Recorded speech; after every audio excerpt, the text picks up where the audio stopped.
Hey guys, hope you all have been well. Welcome back to my channel. Today we're going to do a get ready with me. I'm going to get started because who knows how long this actually lasts. So I'm going to be putting on my makeup. Full list in the description box down below as well as on Instagram. In light of the hurricane that has just completely destroyed the Bahamas, and I don't know if it's gonna make landfall as of right now. It just always kind of changes, but supposedly will be close to or will make landfall in Florida, possibly the Carolinas, and that's all I've read up so far. So I woke up this morning as I usually do, thank you Jesus, and I looked on my YouTube page and saw a video about kind of the before, during, and after the storm, or hurricane, I should say. And I think it's gone down or will go down to a category 2, but was a category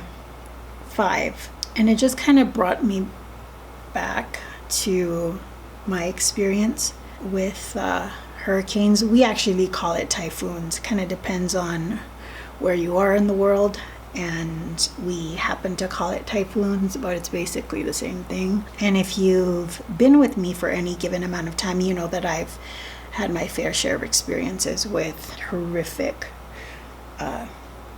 hurricanes / typhoons. So a few years back, we had experienced a typhoon that was named Sodalor. Can't remember what category it was, but I mean it was pretty big. It was over 100 miles an hour, and might have been in like the 130s, 140s if memory serves me correct. I don't think I've ever lived through anything that destructive up until that point, and it was scary.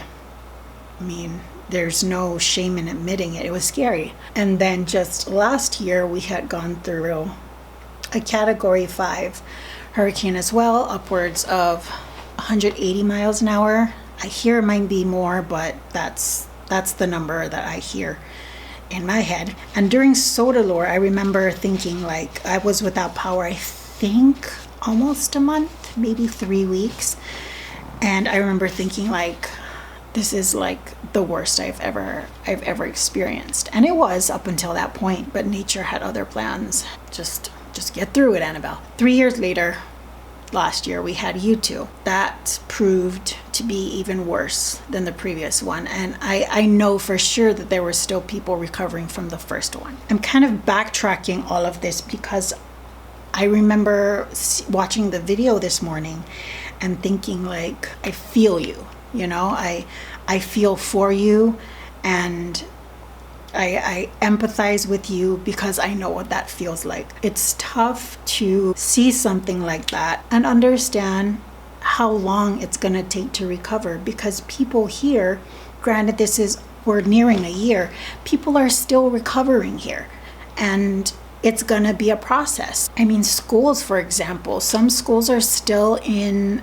half-day sessions, or some schools are intense because the schools are completely destroyed, and some people still don't have homes, like actual homes to live in, or they're still, building. And that's the exact same case for the people in Bahamas, and I'm sure is still a reality for people in Puerto Rico. And this is not me saying that people are not, sending prayers or, giving aid to those affected, but living through it is a very different experience. I feel for them because we are still going through it. You think about how you're going to get your home redone, how are you going to get electricity, how are you going to feed your family when everyone is trying to get food from the same places because you don't have a kitchen anymore, or you don't have running water, waiting in lines to get drinking water, waiting in lines to get fuel, wondering if the things that are exposed are going to be stolen from your house because you can't see. I mean, you can't stop anyone at this point because everyone's just trying to survive. I don't know what words to say to comfort them. And the reason I say this is because, yes, we have gone through some horrific times here, but in a sense, when it comes to aid, I might be wrong in saying this, but I take Puerto Rico, for example. I remember when Puerto Rico happened. I forget if Sodalor happened. I think it might have happened before Puerto Rico and the hurricane that happened there, but it definitely, that hurricane happened before we had U2. How was it compared to Puerto Rico? And it's hard to compare. Yes, we're both US territories, and we're expecting the same kind of service in terms of, restoration and just getting our lives back. But at the same time, when you look at like land mass, when you think of the population, it's hard to compare because obviously it's going to be so much quicker for us since our population is so much smaller. So did we recover for the majority of it? Electricity, water, all of that stuff. Did we recover faster? I personally would say yes. We've definitely recovered a lot faster. For the most part, we've definitely recovered quickly. And it's definitely because of aid. We had linemen from different places coming in to restore the power poles. We had military come in to aid in cleaning up villages, cleaning up schools, and the community. We've done this before. You're never really prepared for it, but we knew what we were possibly gonna experience and kind of had our own protocol to deal with. And because you've gone through it, it's kind of like, okay, we've done it once, we can do it again. So there was already that feeling in the air. In addition to that, I don't know what housing is like in Puerto Rico or in the Bahamas, but for the most part, and I don't know if this is intentional, but a lot of houses here where I live, they're concrete. They might have, an outside kitchen, and that may be like wood and tin. And some houses here are made of those materials, but for the most part, you're gonna see houses that are made of concrete or partially made of concrete. And maybe that was, people beforehand saying, I'm tired of repairing after typhoons, because we get a bunch of typhoons here. I've lived through quite a few. We are prone to typhoons. That's just the nature of where I'm from. And so maybe they just kind of went, look, we're tired of rebuilding. Let's just make our house out of concrete and hope that it'll withstand these strong winds a lot better. And I think it's definitely been beneficial. So what I saw in the video in the Bahamas, and I've seen a couple images from Puerto Rico, there's a lot of wooden structures. And so those tend to break a lot easier than concrete. So to rebuild your entire home and like from the ground up, it's mind-boggling. What can you say? You know what destruction is like. You know what it's like to live through the hurricane, but I cannot say that I've personally have lived through what they're going to experience for the rebuild, because that it's just, oh my goodness. If it took us those many months to kind of become stable, given the structure that we already have, and the kind of quick aid we received because of our smaller population, how much longer will it be for Puerto Rico? Still, how much longer will it be for the Bahamas now that they've experienced this? How much longer? How much more will they have to go through? Again, I'm not saying that people don't feel for them, but it's devastating. It is devastating, and I can only hope the same amount of prayers that I gave, my island. I can only hope that it's speedy, because it's tough. It's tough. This past hurricane, I was without electricity for 2.5 months, but I had my home. My home it wasn't touched. We had to, clean up some stuff outside, cut down a tree or two. My brother's outhouse was destroyed, but I mean, it's wooden tin, kind of just outhouse. But the home itself was intact. And there are homes like filled to the roof with water. How can you not be worried? You can't even think of electricity at this point because you have to think of your home. It's not about when are you getting power. It's like, when will I have my home again? So for those of you that were asking me, and thank you so much for all your prayers. Again, I've said it before. I've made a video about the hurricane previously, but thank you again for all your well wishes. It means the world to me, honestly. But it's tough. It's tough to watch. I had a hard time watching the 2 videos that I had seen this morning and just kind of was like, I don't want to watch this anymore, because it's hard. It's hard to watch and know what's going through their heads. You're living through the event. You're hearing things break. You're hearing things crash. Things are just, you hear things flying everywhere. You're not sure if it's going to hit your window. To live through that, wake up or kind of see the calm of it, and then look at everything around you and go like, what the hell am I going to do? Like,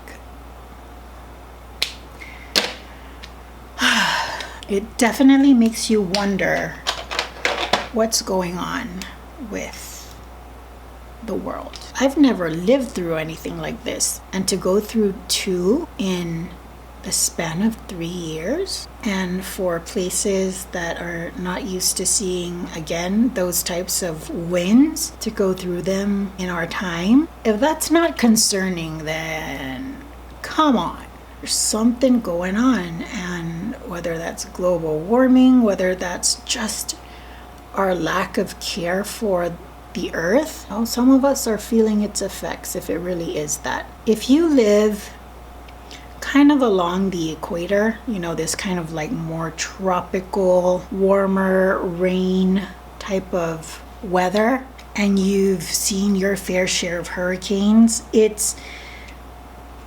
I don't want to take away from the destruction that's happened. Like, was it Harvey that was in Texas? I'm not in any way trying to take away from people who have lived through them. No, I wouldn't wish it upon my biggest enemy. For you to wish that upon anyone, you would have to be like a seriously sick person. And so let me lay that foundation down first. Just our location and the kind of landmass that we have, it's hard to avoid. And the reason I say this, and you can correct me, please correct me, I don't want to give false information, but from my understanding, hurricanes kind of build with water.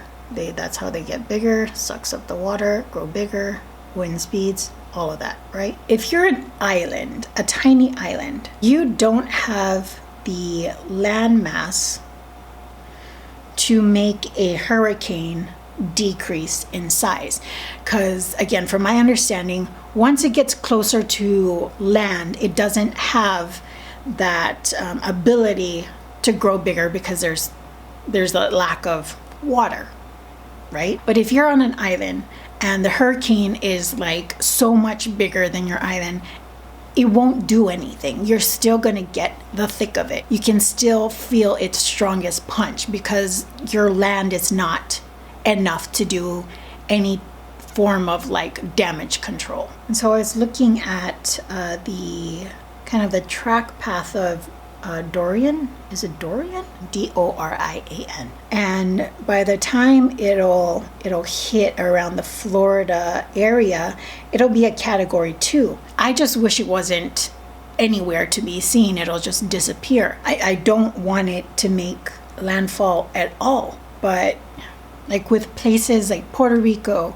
and the Bahamas, when you're just mostly surrounded by water, it's not like it moves in and there's a whole bunch of land. You kind of there's not much you can do. And not to say that there's things that people in the United States can do, but the land itself kind of aids in it decreasing, where like for us, it doesn't do anything. Because I find that a lot of, the hurricanes, once they make, landfall, they get smaller. Thank God. I just wish that it was applicable to every piece of land. Just, oh, there's land, I'm just gonna disappear. I wish we were able to kind of redirect their path to just open waters. Just open waters. Just have your little like wind waterfest where there's no homes, where there's no people. I have never met a single person that's like, man, I just can't wait for hurricane season or typhoon season. I'm going to continue to pray for, people in the Bahamas and those kind of in the path of Dorian right now, but just move away. Are any of you guys in the area? And if you are, just know that, you have people out here, your fellow Americans, that are wishing well for you and hoping that there is no destruction to your homes. Have any of you watching ever been in a hurricane? I know I do have some local viewers here. How's your recovery been? Are you fully recovered? Are you still waiting on assistance? Fellow islanders from Grwm, I know I have a couple of you there. How has typhoons affected your life? You try to prepare the best you can, but honestly, you can never really be prepared. I wish there was a way we could all just live through it and know that our homes and that everyone and everything we hold dear is safe, but you can't. Oh, also, I was wanting to talk about this because there's currently a typhoon that is north of us. If I'm not mistaken, this typhoon is going to be heading in the direction of Japan. That brings me back to, feeling for people. A lot of countries out this way, Philippines, I think Taiwan gets hit pretty frequently. I remember Macau, was it Sodalor that went there after? Japan, they're frequently hit. And sometimes they even get it worse than us. It comes through our way.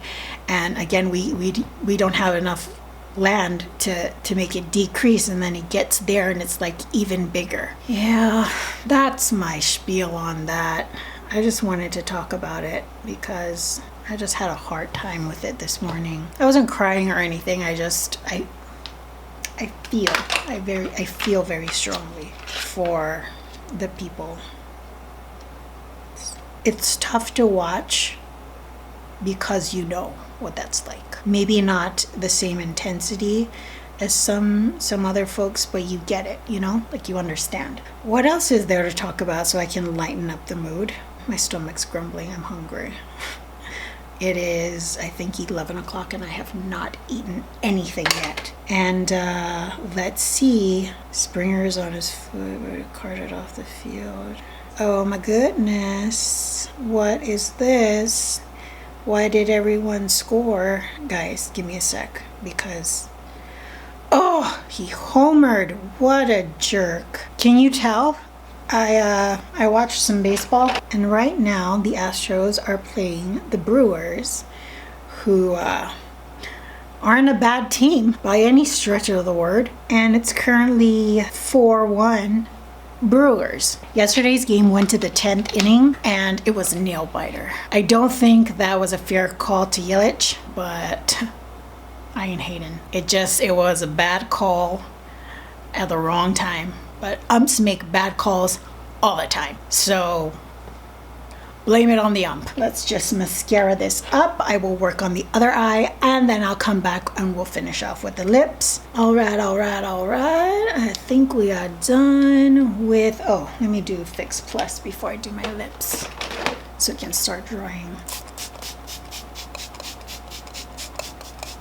Smell. Fix Plus smells so good. It's not like I want to eat it, but I don't mind it as a body spray. I forgot to wipe off the chapstick. It is raining out, so I think thumbnails are just going to be taken here. I have some artificial lighting here, so that might be the better option. Guys, I don't pre-think about this. I don't plan it. I just literally go lip liner, ooh, and then this lipstick, and then maybe this lip gloss. Let's see what happens. See, like, that looks pretty. This one worked out, guys. I really like this lip gloss. I know it's kind of shimmery, but I kind of like it. This is from the Shayla Colourpop collaboration in Neat Freak. Looks like this. Pretty. Do we like? Yeah, we like. Okay, guys, thank you guys so much for joining me in this video. Again, I would like to send all my love and prayers to those affected by Dorian, and hope that the others that are currently in its path won't be affected, and that it just disappears into thin air and gives up. Just give up already. Thank you guys for joining me in this Get Ready with me. If you did enjoy it and would like to be updated with future videos, I hope you decide to click on the red subscribe button down below. All the products can be found in the description box down below, but if you're interested in future or past videos that are not makeup related, you can always find a full list of products on my Instagram account. First link in the description box down below. Till the next video, I hope you all are doing well, taking great care of yourselves. I will see you all next time. Bye, guys.